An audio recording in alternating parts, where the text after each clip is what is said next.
101.1 FM Lakeport. We will be right back with Discover Lakeport and beyond after a brief word from our underwriters.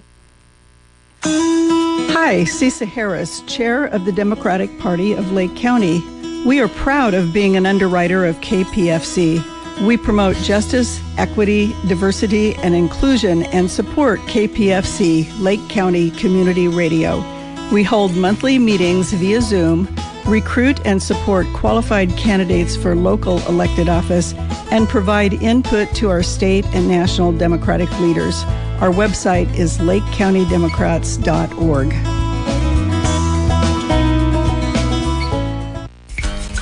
Lake Links provides transportation options for low-income seniors and people with disabilities. Riders may be eligible for mileage reimbursement for their drivers through Lake Links Pay Your Pal program. Volunteer drivers are needed to assist with essential trips through the new Ride Links plan. Additional information is available through lakelinks.org or by phone at 995-3330, lakelinks.org.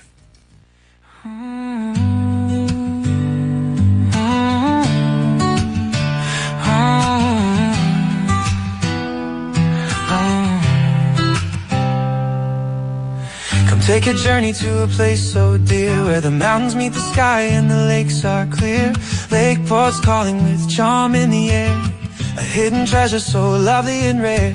With clear lakes waters, the oldest around, a peaceful escape where serenity's found. The whispers of nature, the beauty unfolds in Lake County's heart, a story retold. Discover Lakeport and beyond, where memories flourish and hearts respond. In every moment, let the joy surround, from wine tasting tours to the trails unbound. Hiking up hills under sky so blue, with every sunset you'll know it's true.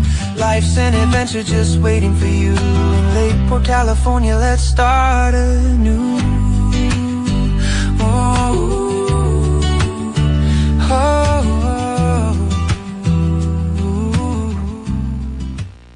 Welcome to Discover Lakeport and beyond, broadcasting right here from beautiful downtown Lakeport and reaching listeners throughout Lake County. We're your local connection to people, places, and happenings that make our community so special. I'm your host, Marie Schrader, and I'm so glad you've joined us today. At the council, keeping us sounding our best, we have Danny Wind. Hi, Danny. Good morning. Yes, and here's how the show works. Each episode, we welcome a guest into the studio to talk about something related to Lake County, whether it's local history, community projects, small businesses, events, public services, or the people who help make this county thrive. But this is your show, too. During the program, we'll be taking your calls. You can phone in to ask questions of our guest or to share information about upcoming events happening anywhere in Lake County.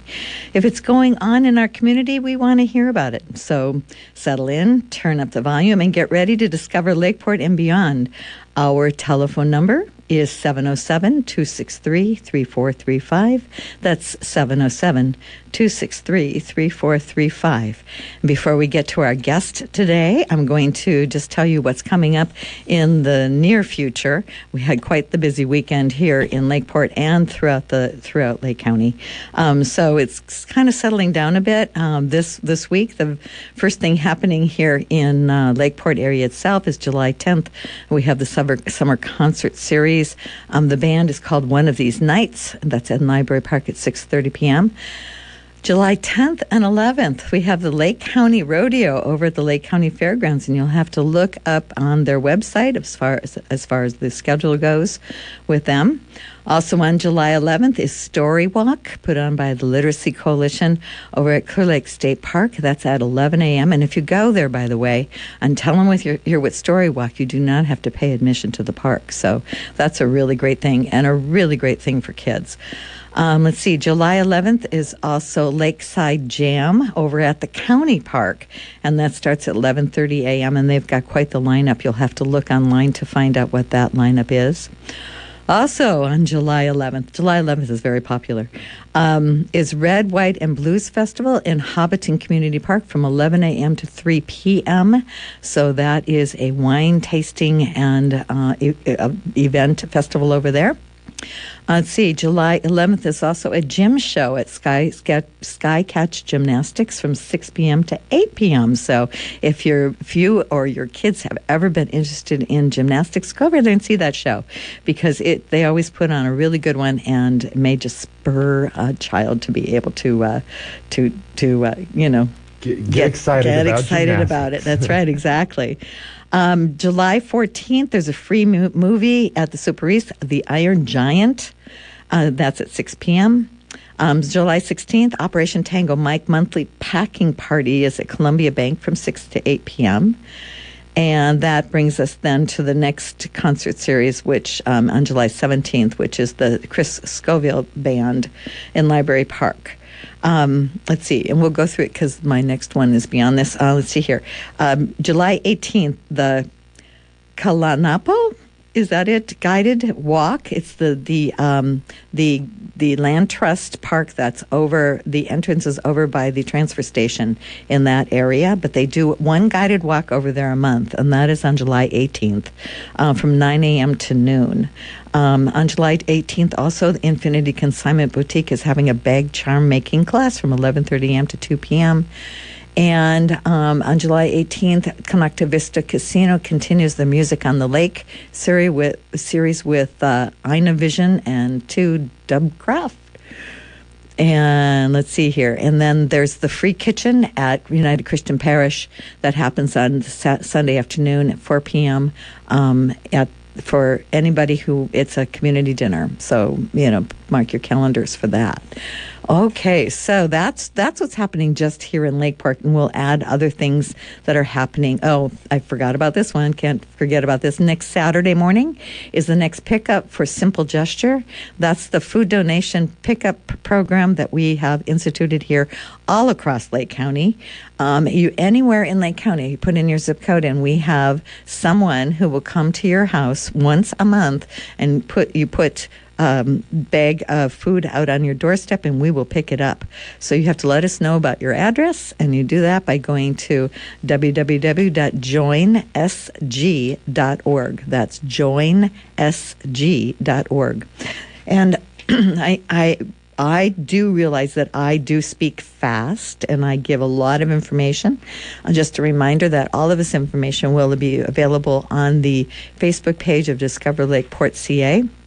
After the show, I will make sure that all of the information about all of the events are there. Plus, there will be a recording of this show available on the website a little bit later in the week, and that's discoverlakeportca.com. So, my guest today is Supervisor Brad Rasmussen. Welcome, Brad. Good morning. Thank you for being here. Yes. So glad. Or thank you for inviting me, rather. You're welcome. Yes, always good to have you. So Brad is here to kind of give us an update about things happening on the county level. For those who don't know, Brad is the chairman of the Board of Supervisors as well. And he is the supervisor for District 4 here in Lake County. So why don't you give us an overview of what's going on in the county? Yeah, so first I thought I'd talk about a little bit about what the Board of Supervisors' role is, just in case there's folks out there that don't know all the things that we do. But like you said, I'm the District 4 Supervisor, which is the Lakeport area. It goes out to basically the Rodman Slough, all of Scotts Valley, coming back around through Highland Springs up to the top of the Hopland Grade, and then down to Merritt Road, which is right next to Kelseyville Lumber, and then it cuts across and it takes in most of Big Valley, and then South Lakeport, going up through the state park all the way up to the town of Soda Bay.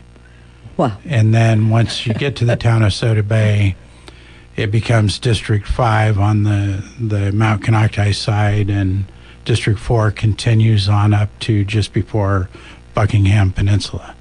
So it's a pretty good size district geographically, and all of our supervisor districts in the county have about 13,000 people.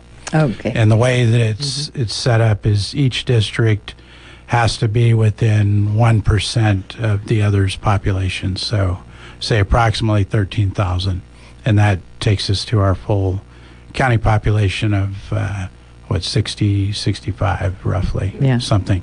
So, and then of course they do a redistricting review every 10 years when there's a new census, and sometimes those lines get adjusted. Like, for example, District 4 used to have Riviera Heights just up by Soda Bay, but now that's in District 5 since the last redistricting in 2021. But the board is, like you said, I'm the chair this year of the Board of Supervisors, and I will be until the first Monday in January of 2027, and then we'll switch roles again. But basically, the Board of Supervisors is the legislative, executive, and quasi-judicial board for the County of Lake. So that means that on the legislative side, we are the ones that enact the county laws, the ordinances. And then on the executive section, we supervise the chief administrative officer and department heads that are not elected report to the Board of Supervisors. So the board appoints and evaluates department heads unless they're elected, and then we don't, because the people supervise elected officials. And then on the quasi-judicial board, we're not judicial, but we're a governing body, and we are the hearing board for appeals on county decisions. So most of the time it's land use decisions, like planning commission will make a decision on a project, and if they deny it, a lot of times those get appealed to the Board of Supervisors, and then we make the final decision. But there's other things too, like vicious dog abatements. Those appeals would come to the Board of Supervisors. So we're the hearing officer for all of those. And then we also sit concurrently as the Board of Directors for numerous other things, like the Lake County Air Quality Management District. We are the Board of Directors for that. And so when an item comes in front of us for that, or one of the other districts, like the Lake County Sanitation District, or the Lake County Board of Equalization, or the Lake County Housing Commission, then we switch to just wear another hat and sit as that board. And with the exception of the Housing Commission, currently the Board of Directors is all of us with nobody else on it, except for the Housing Commission has a public member that comes in and joins our board when we make decisions on that. So, and then the Board of Equalization is basically what we do is we have to decide and hear appeals on taxes levied, like property taxes. Sometimes people will dispute the assessed value, and then that goes to the Board of Equalization for a decision on that. And then in addition to the Board of Supervisors and all of those boards listed on our agenda, we also are involved in numerous committees. The Board of Supervisors has over 65 standing committees in the county. And so each supervisor has to be involved in probably about 15 at least of those committees, and they do all kinds of different things, like we have an animal control advisory board. We have a behavioral health advisory board. And then that 65, that also includes our municipal councils, which there's 7 of those throughout the county. And basically in California, what a municipal council is it's a council of people in a geographic area within the district that's there to advise the Board of Supervisors on concerns in their community. And so the 2 that I have in my district, one of them completely in District 4 is the Scotts Valley Advisory Council, And then I share the Big Valley Advisory Council with Supervisor Peiska, which it has a geographic boundary that takes in part of District 4 and part of District 5, so South Lakeport and Kelseyville. And they advise us on any number of things that they feel the county should be looking at or focusing on. And then the supervisors work with those boards. The other ones, there's one in Cobb for District 5. There's the Middletown area town hall for District 1, and then District 2 doesn't have any. I'll come back to that in just a second. But District 3 has 3 of them, North, Central, or East, Central, and West region town halls. Right. District 2 is virtually entirely encompassing the incorporated city of Clear Lake. So all of it does have land. District 2 has a lot of geographic area going to the east through the Cache Creek Wilderness, going back along the lake side of Highway 20 once you get past Clear Lake Oaks. But since all the population is virtually, I think it's like 98% of the population is in the city. So they have their own government, city council, so there wouldn't be a municipal council there under that circumstance. And then District 1 actually does take in a couple thousand at least population of the city of Clear Lake. It goes into the city of Clear Lake because Clear Lake's got 17,000 people. So so if District 2 has 13, then the rest would be in District 1. Right. And a little bit in District 3, I believe, because they go out on the point towards the Oaks. Wow. So that's kind of a summary of kind of our main roles. And then another big one is setting and approving the county budget every year. So we just went through that process back in the middle of June. That was a 3-day board meeting to hear from all the department heads, hear from the CAO's office, and go through every budget unit and make decisions on setting the budget for the year.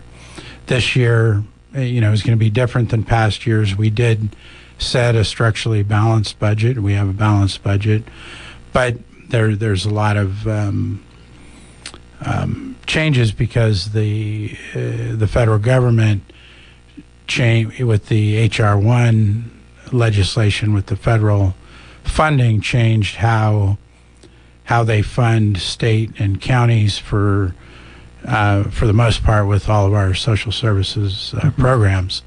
And so they transferred a lot of that back to the states and counties, and then we have to rely on what the state can do to fund the counties to properly fund our social services type programs, which like our social services division, our behavioral health division, our public health division, those are mostly state and federal funds that run those operations. They're not general fund money.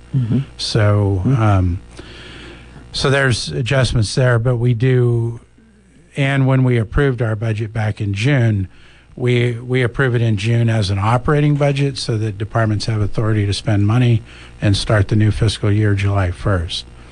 But we don't finalize the budget, and there could be more adjustments until the end of September, because we also have to wait for the state to get their budget work done, which is just finishing up the last few days, I believe. And then we also have to, it takes a couple of months to finish paying out all the bills from the 25-26 fiscal year, and those books will close by August 30th. So all the bills from the previous fiscal year have to be paid, and then we have to see what carryover money comes back that didn't get spent from the last fiscal year, and then incorporate that into our budget when we finalize in September. And there's usually carryover money that comes back, but we don't know all those numbers are going to be. And one thing we did have to do when we approved the operating budget is we implemented a hiring freeze, countywide hiring freeze, because as you may imagine, the most expensive cost we have in the budget is personnel and benefits. That takes up, a big section, but we have to have people to do the work to provide the service. So we did implement a hiring freeze countywide. There is a method for departments if they have critical positions that go vacant. They can put in a request through the CAO for an exemption for that position. We've already had some of those, and that they're reviewing to see if they would be denied or approved. But we've got to have that kind of scrutiny because we've got to maintain a balanced budget, or we could be looking at going to a deficit in next year and future years. So it's very critical that we properly manage this budget and make sure that we're not overspending for the year. And like I said, personnel costs are the biggest expense, and we did a year before this negotiate new contracts and gave raises, which is necessary as well to keep salaries appropriate and be able to keep people working here so they don't leave to another county like Sonoma where you make a lot more money. Right. So, I mean, we're never going to be at the levels that Sonoma County pays, but we have to stay up to appropriate to our area to keep people working here. Yeah, the turnover can be huge, especially when you're right next to a county where you could make more money. And even Mendocino, too. Exactly. It pays more. And we have a lot of commuters in county who go out of county every single day. Yes, we do. As evidence going over the mountain every morning. Yeah. And so just a little bit more on the budget. Our structurally balanced, operating fund came out at what our budget is for 26-27 is a little over $440 million. Of that, $104 million is general fund. And so the general fund is our local money that we can use for any purpose that we deem appropriate to run the county. The other special funds are more restricted, and a lot of that, like you said, goes to social services, behavioral health. Those budgets are big, but it's not general fund money. It's coming from the state and federal government. And then we do still have a healthy reserve at about 16% of our general fund, so about a little over $16 million. That really... Ideally, that reserve should be at 25%. Right. That would be an appropriate reserve if we had a major catastrophe and we had to spend all of our money. That $16 million would only last the county 2 months. Wow. To operate. So we really need 25%. We've got to figure out a way to get that up down the road. But I mean, it's not terrible. I mean, we have that reserve. We also have another reserve which is smaller for disaster operations, which was discussed numerous times early this year because of we had the sewer spill in the District 2, and we had to take some of that money and transfer it to special districts to be able to deal with that spill. Yeah, and that was about $2 million. Out of that disaster fund. So, and then the other thing we've got to do, what departments were advised is that once the admin gets all the carryover numbers coming in, we're going to have to look to cut between 5 and 10% of spending out of that when it goes back into the next budget, so that we can, make sure we're not overspending again. Because we've got to keep this structurally balanced. So for the on the income side of the county, just to review for our listeners, how the county gets that money to spend. Property taxes for Right. sure. And What other sources? Sales tax, property tax is our biggest revenue source for the county. Sales tax would be next behind that. And then other federal sources for like, we get federal money sometimes for roads and grants and other things. And then we've got state gas tax money that comes in for roads as well.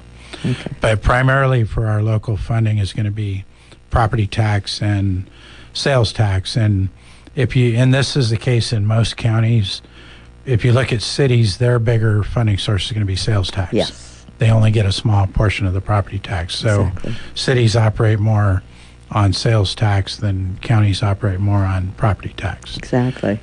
Most people don't know that, and that's one of the things that I've been stressing here in Lakeport is if you want the roads fixed, you got to shop local. Right. So that money stays here so that we can fix roads, because the sales tax is the major funding for the city of Lakeport, Right. not property tax. Right. So, that's something people really don't understand. Right. And both of those help the city and the county, when you're shopping local. Absolutely. And it's, I try to shop as much as I get everything I can locally just to try to support the community, because Right.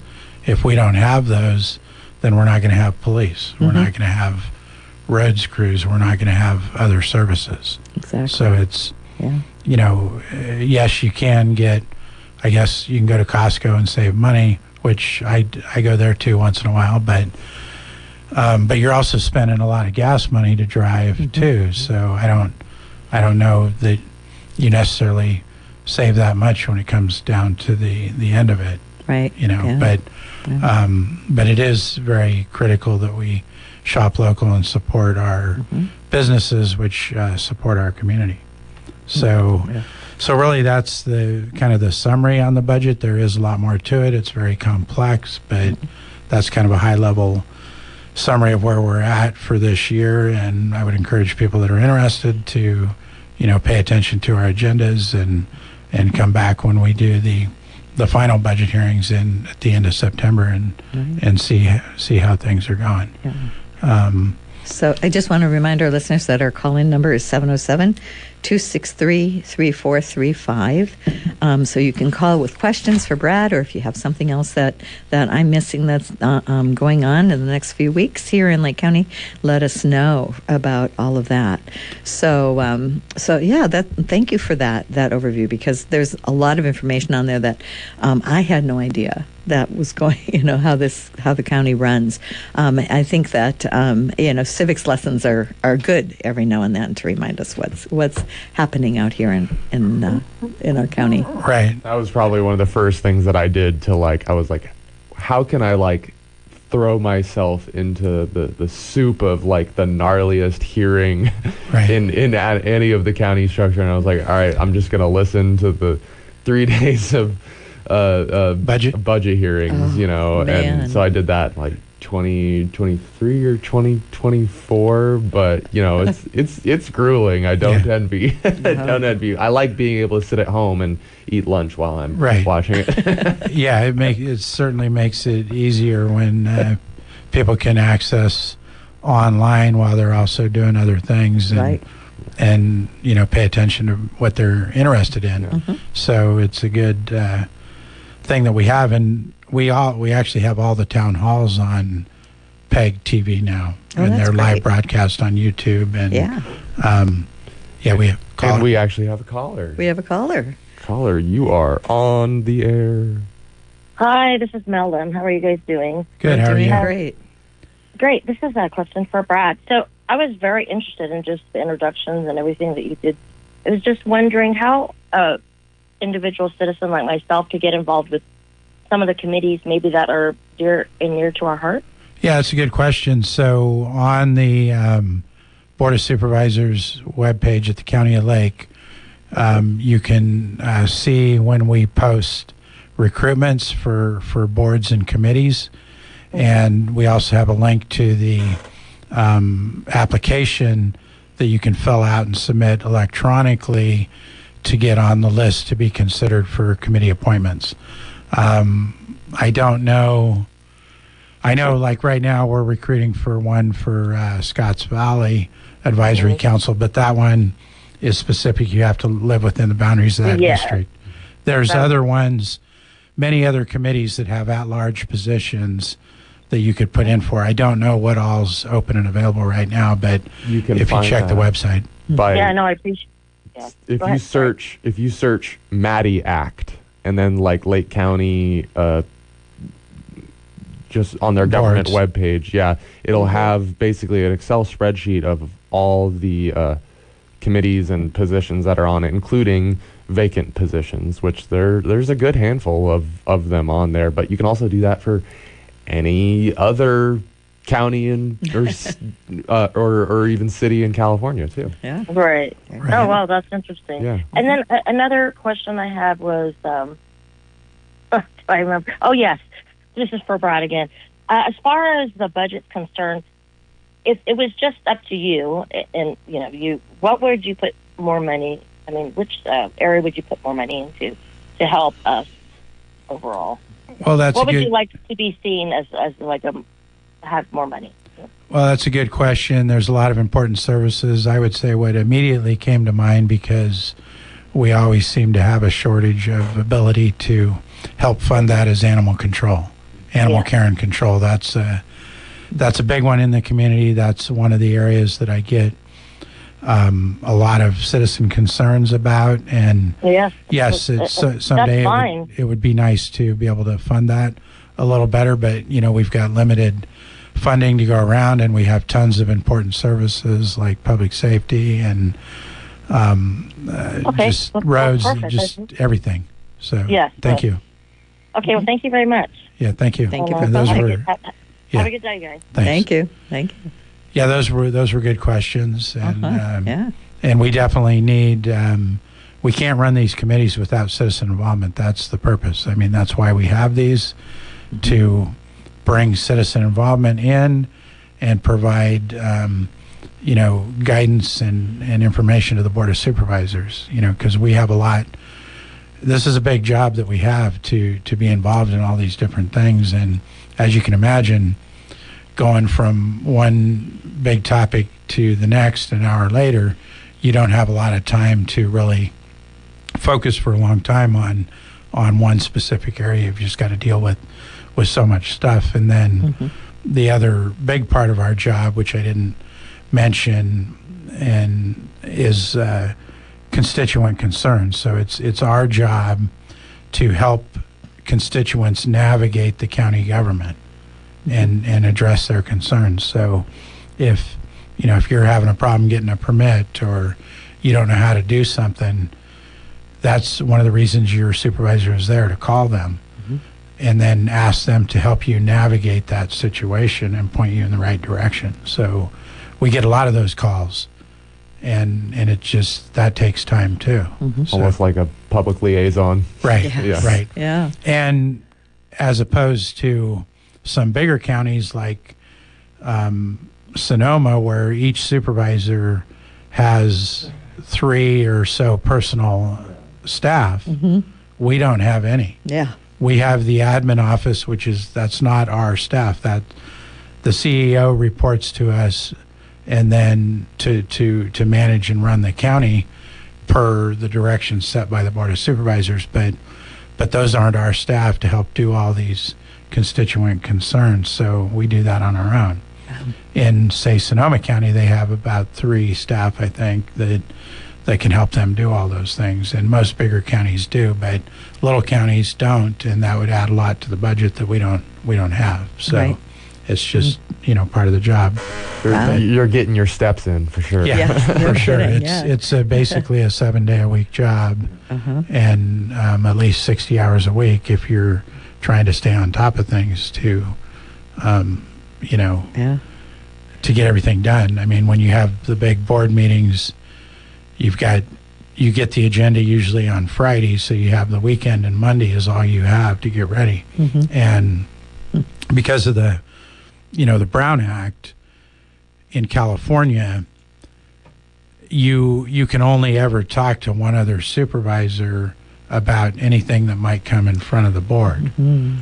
And that's designed so that we're not building consensus or making decisions in behind closed doors. So we're doing it in a public meeting in front of the public when the public can ask questions. So you can work with one other supervisor and bounce things off of them, but that's the extent of it.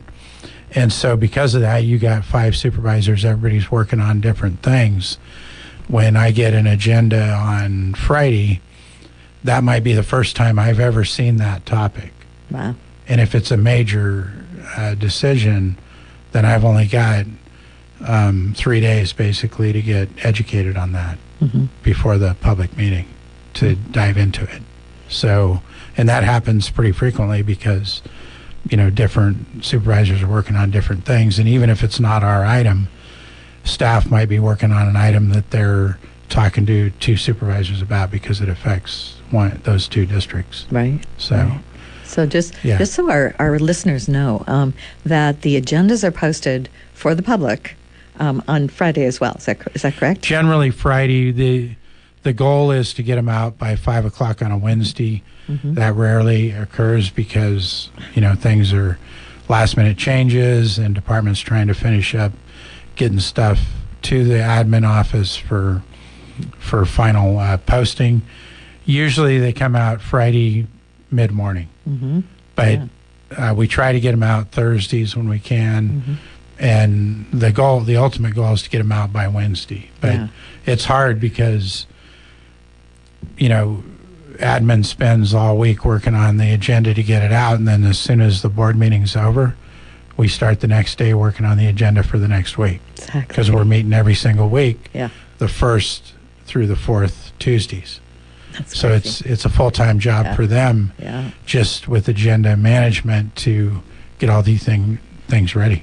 And so on that agenda is a link to PEG TV. Correct. And that you can listen in on the live meeting, and you can also interact with it as well. Is that correct? Yes. Yes. You can, with the Zoom link, then you can participate remotely. That's right. And we also broadcast over YouTube and Facebook. You can't participate. You can comment on there, but we don't respond or take questions on those social media platforms. It all has to go through the official Zoom platform that's managed by the clerk of the board in the room. Right. And so if you want to make public comment or ask questions, then when those public comment periods open, then you can raise your hand in that platform and then get called on. Right, exactly. So I just, people need to know that you don't necessarily have to go down and sit through the meeting. You can do this remotely. Correct. Which is a really important thing for participation in your county government. They are also, after the meeting, on YouTube, because the County of Lake has a YouTube channel, that each segment, you can watch the entire meeting, or they also break it into segments of topics. So if there's only one topic that you want to find out what happened, you can go on that YouTube channel and listen to that. It doesn't allow you to participate because the meeting has already happened, but that's a really good thing to be able to do out there. Right, and I post those compliments on my supervisor social media as well every single week, and a lot of people appreciate the segments because they don't have to watch the 8-hour meeting. If they wanted to hear about, like when you came with with Simple Gesture, just for that 15-minute item, they can go just watch that one.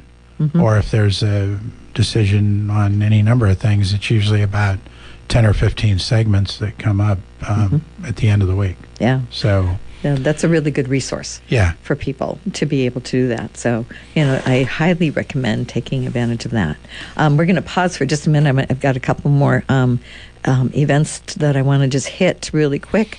Richmond Park has got some great music coming up every single weekend. On the next one, it is July 10th, which is Friday. And so Friday, Saturday, and Sunday this week, they have lots of music coming up. You can go onto their social media page to find out more about that. The Boathouse also has music coming up in July, so they do that out on the back lawn there. On the 17th, the Greenview has another concert coming up, and I believe we figured out that those started at 6 p.m. And on July 17th, by the way, that is the Funky Dozen that's going to be up there, so another way to be able to do that. On July 18th, Clear Lake has adult bingo. So, and that's what's really interesting is they have an adult bingo, and then they have a kids only bingo. So they have them both on the same place, I believe, in two different locations in the same building. So I don't know what differentiates them between the other, but that's at the Clear Lake Community Senior Center on the 18th, and that starts at 6 p.m. Let's see here. The Moose Lodge down Clear Lake Soaks Moose Lodge is having a turkey dinner on July 18th that the community is invited to. So you can, and that dinner starts at 5 down there. There is a musical theater camp up in Middletown that is happening, and registration is open for that. That's July 20th through the 24th, so you can contact them up there. It's called Summer on Broadway, and that's a great way to get kids involved in that. And let's see here, and then everything else is later on in the month. But we do have Cinema by the Bay, so another movie night at Hobbiton Park is going to be happening on July 30th, and it's Back to the Future is going to be showing there. So mark your calendars for that one. That's going to be a lot of fun. So, okay, that was just our little brief interlude here about the upcoming events on there. So, okay, so tell us about the. Do you have any information? Because I see comments about this all the time. The new building, the courts. Yeah, so that is the building that was built by the state of California. It is for the courts, the Lake County courts, to move into. It's nearing completion. I want to say last I heard they're hoping to move in the fall of this year. So they will move out of the fourth floor of this county courthouse, which is also our administration, and they'll move in there. A lot of people seem to think that the whole county is moving over there. That's not the case. No. We will take over the fourth floor after they move out, and that's being studied right now as to what departments we may move into the fourth floor. We do need the space. We're going to use it. It's yet to be determined how that's going to be set up. It's being reviewed by the Space Committee, and ultimately will be an item back to update the Board of Supervisors, but that's the plan, and it's going to take some remodeling because it's set up as a court right now. But the courts they've needed more area for years, and so this is going to be a good thing for them. But we don't have any involvement. It's not a county building; it's a state building paid for by the state, and we're not involved. So that's the. Yeah, I know. I was posting pictures of the buildings around Lakeport that were lit up red, white, and blue, and someone actually asked if we're going to light up that building, and the answer is we're not in charge. So it would have had to been the state, and since they're still under construction, I would expect that wouldn't happen. No. But speaking of the lighted buildings, I mean, we had the courthouse, and the city had Carnegie, and even the docks down there have red, white, and blue if you haven't seen them at night. Yeah, it's beautiful. But I did want to talk about another item we're going to do tomorrow. Yes. And actually, I thank Supervisor Peiska for bringing this idea forward to have a reading of the Declaration of Independence at the start of our board meeting tomorrow, since we're right at Independence Day, and we thought it would be an appropriate thing to do to have that read. Rather than the board doing it, we're bringing in 3 community members, and we're splitting it up into 3 parts, and the community members will read the Declaration of Independence. Oh, nice. And those folks are going to be local longtime business owner Tom Lincoln in Lakeport, and then Kathy Windrum from Kelseyville, and then the third, Her name is London Murray. She just graduated from Kelseyville High School and is getting ready to go into the Navy in about within the next 10 days. So, oh, my goodness. So we're going to have them great. do this reading, and we're also having a local veteran come in to lead us in the Pledge of Allegiance. That's item number 2 on the agenda. Or right after we call to order and have moments of silence, then we'll do the pledge led by a local veteran. Mm-hmm. Then we'll do the Declaration of Independence, and then we'll move on to our regular meeting. Right. So that's something I don't think that's been done before. No, not that I know of. But it's definitely appropriate because we're at the 250th anniversary, Absolutely. and it's a good thing for everybody to read the Declaration once in a while, read the Constitution once in a while. Mm-hmm. And this is just an appropriate time to be doing that. So yes. That'll be tomorrow morning at 9:00. Oh, great. And congratulations on a great flag ceremony on the 4th of July at 8 o'clock. It was very nice. Thank you. And that was well attended. Yes. And it was nice having the local husband and wife, who he's still active duty and just home from deployment, that posted the last 2 flags. And I want to thank all the community services organizations that paid for those flags. The Delta Iota Tau and the Early Lake Lions paid for the additional 55 flags that we now have added to the Main Street display, so it's more even and covers both sides of the street, all the way from Clear Lake Avenue to Lakeport Boulevard, which is more than a mile. I don't know the exact distance, but now that's 140 flags. And yeah, it was a good ceremony. It was good to see a lot of people out supporting the event. Yeah. And I noticed that we went to breakfast and every restaurant was packed that morning. So people were out. In fact, I don't think I've seen Lakeport as busy as it was in the past 5 or 6 years. I think this is the busiest we've been in the past at least 5 years. It was packed. Yeah, I made the comment on July 4th that was the most boats that I've seen out on the water for the 4th of July since before COVID. Yeah. It was unbelievable. Yeah, tons of boats. Tons of boats. When we took the flags down at 7 on Main Street, we were dodging cars the whole way just to get them in, because we bring the truck down the center lane. And so we were dodging a lot of traffic, much harder to take down than putting them up at 7 a.m. Oh, yeah. So. Yeah, I've done both. I put them up and I've taken them down. Putting up is way easier than taking them down, because you have to wind up the flag. And every afternoon there's wind blowing, and that does not help trying to wind flags, and that many of them. It's pretty remarkable. Yeah. Right. So... Wow. Yeah, let's see, what else do we have going on? Well, I know that there's the county, the recreation department is having over at a park over, I believe it's in Nice. They're having over on the North Shore, kids camp. Yeah, kids camp is coming up. See if I can find it. Do you have it on your? Yes, there it is. Have you seen that new park? Which one? In Nice? Hammond? Not new, but the refurbished The park. one we're rebuilding, Hammond Park, is it? Yeah. That's what this is. It's at Hammond Park, July 28th, 29th, and 30th. And it's free for kids. So you can go on over there, and there's more information online. But so it's the 28th, 29th, and 30th. And it's open to anybody, any child in the area. So go on over there. I have not. I have to go over and see that.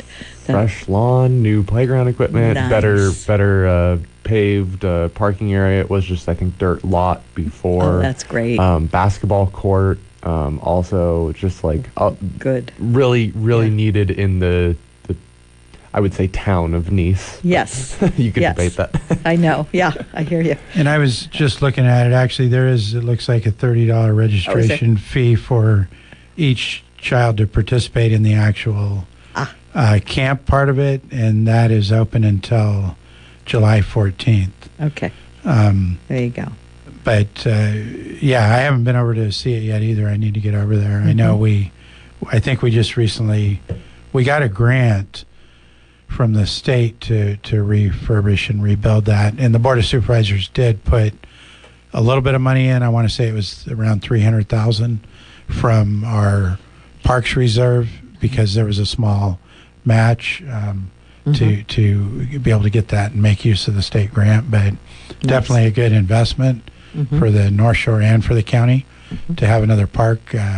The parks are popular. We get a lot of use in those city and county parks, and glad that we're able to bring some more money in to keep those in good shape for the public.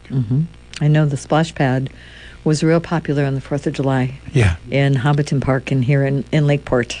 I don't think there was a time when there wasn't anyone out there. So and a new horse and equestrian, a new trails and equestrian park will be coming soon out on the sewer, that's the city of Lakeport's sewer district property. They have 800 acres out there, and a portion of it they entered a lease with the West Side Community Park to be able to develop some trails for hikers and equestrians out there. I don't know. Are you involved in West Side Park still? A little bit, yeah. Are you still on the board, or? I was never on the board, but I do a lot of background work for trails, a lot of digital work, so mapping and stuff. So pretty much any trail in the county that's not up to date, send me a message and I'll get it up to date. So you worked on the new trails that are going to be out there at this park? Yeah, I went out for the flagging days, and we went all the way up to the top there, which is real neat because the top of that property there pretty much looks right down the runway at in Lakeport. Yeah, so you look and it pretty much lines up, and it's funny because you'll have people that take off or land, and I think take off they come at the direction at that hill, so they just get closer and closer, and then they turn much sooner than they get there. But it's cool being up at the top of that, and I know a lot of the people who are working on that have been getting out every Wednesday at Highland Springs, which has been lovely to see that they're out clearing chairs. They've done a lot of work. They just met with me and gave me an updated map of all the trails they've got cleared. Nice. Which is quite a number that they've done. Where can you find these maps for the trails? Up at the county. Yeah. We have them at Water Resources for the Highland Springs trails. Oh, you do? It does need to be updated. Are they online at all? I don't know if they're online. If you Google it, you can usually find a hand-drawn map that's a little older. That's what I got even when I was in high school, and we were riding up there almost every week. Yeah. But the weird thing about Highland Springs is that not because the dam is there, but in addition to the dam being there, it's run by Water Resources, which is operates just a little bit differently than the Parks Department. So. And there's been some high-level talk. Eventually we're going to talk about whether or not to transfer part of that park to the Parks Department. That hasn't occurred yet. We do have, and this is paid for from District 4 discretionary funds that were set aside a couple years ago. We have $60,000 to do a master plan for Highland Springs, so that should be going out to RFPs here pretty soon by the fall. Wow. I did give just last week $10,000 to the West Side Park for use at the new Equestrian and Trails Park because before they can do anything, they needed to get a fence in to keep the cattle separated because the city leases that wastewater property for cattle grazing. Oh, wow. Okay. To make use, but they've got to separate out this part. And so I felt that was a good use of discretionary funds as well to help them get this going so they can get started. And they do have a lot of expenses that they've got to pay fees to the county for all the permitting, and they've got to do environmental studies and all that, and that gets expensive. Yeah. What is the elevation gain over there at the new park? Do you know? Not off the top of my head, but if I looked at my tracking for that day, I know I went from the bottom to the top. It's pretty steep, but it's got to be 500 feet at least. Yeah, they definitely want to. They spoke about wanting to develop sort of less trails with less grade, Yes. sort of, but you'll have to kind of go along the base of that little peak there, and then kind of tuck behind, and then they're hoping to have a more wider, more approachable trails on Right. that portion. Yeah. But then if you're going up to the top of that hill, it's pretty much, if you go any other way than the backside, it is very, very steep. Yeah, that's not good for horses. Typically, I think they do all right, but it'll just be a matter of making sure that the trails are made well, so that you Yes. don't have so much erosion. Right. Because Yeah. as much as equestrians and cyclists like to go head to head, Yep. one of those animals weighs over 1,000 pounds, and it's not a bicycle. It's No. not me on my bicycle. Nope. Not that animal. No. So yeah, that's all good, and nice. appreciate the opportunity to come on and talk a little bit about the county today, and also thank you to KPFC for always running these different shows and getting important information out to the community, and also Discover Lakeport for all of the event postings. That's got to be a lot of work to keep track of all of that. It's a challenge. But you have a system down now. I have a system. I do. Yeah. So we're coming up to the end of the hour, and I just want to remind everybody that we will be here again on July 20th, Monday, July 20th, and our guests will be from the Canocti Women's Service Club. So if you have any questions for them, I know they are very, very active out there in our community as well. That you can listen in and call in for that.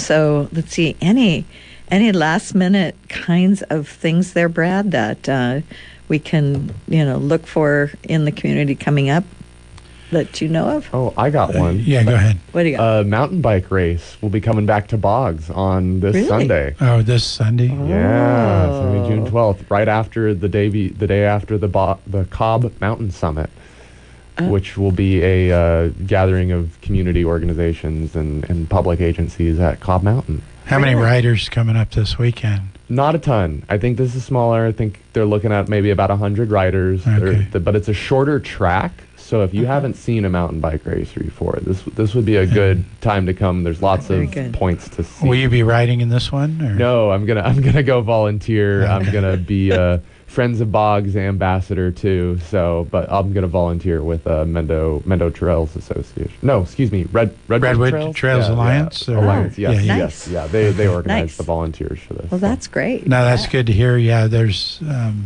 and all of this kind of stuff is important to our economy too. Oh, yeah. Bringing Oh, yeah. people in to spend money. Yeah. Absolutely. Anything that the recreation is a big thing, whether it's hiking, horses, biking, Yeah. Yep. kayaking out on the lake. Oh yeah. Yep. Any of that we can keep supporting and marketing, I think is going to be beneficial for our economy. Absolutely. So- Absolutely.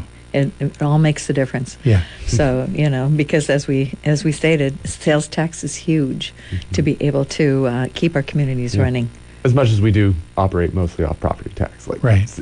I'm not going to Yeah. shake a finger at sales tax. Yeah, I know. I know. Yeah, we still need Yep, it. And, we need both. there's we have several unincorporated communities that do have some sales tax base, and like just scattered throughout the lake. So it's definitely important, and it's also important to pay your property tax. You're helping Yeah. the us provide the services that we need to provide to everybody here. So Yes, absolutely. Absolutely. So, well, that's great. Well, thank you so much for being our guest today. Yeah, you're welcome. It's always nice to get an update about things happening in our community, and you're a great source for that for sure. So tomorrow morning, just a reminder, tune in to the Board of Supervisors to watch the reading of the Declaration of Independence, and get involved in your local government by watching for their YouTube, going online and listening to the broadcast of the meetings, or watching the YouTube or serving on committees. or serving I on think Danny committees. serves on a couple, A right? handful. Yeah. Yeah. I know he's on the Lake transit with me and the Yeah. area planning council, Yep. Yeah, which is another big one. That's behavioral right. health, That's right. and then now Yep. nonprofits too. So. There you go. Well, Yeah. well, thank you everybody for Right. tuning in. And this is KPFC 88.1 FM Lakeport. Thank you for being here today.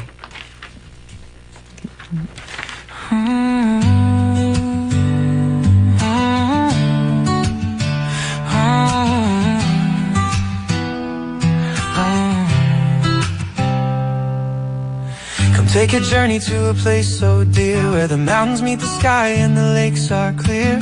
Lakeport's calling with charm in the air.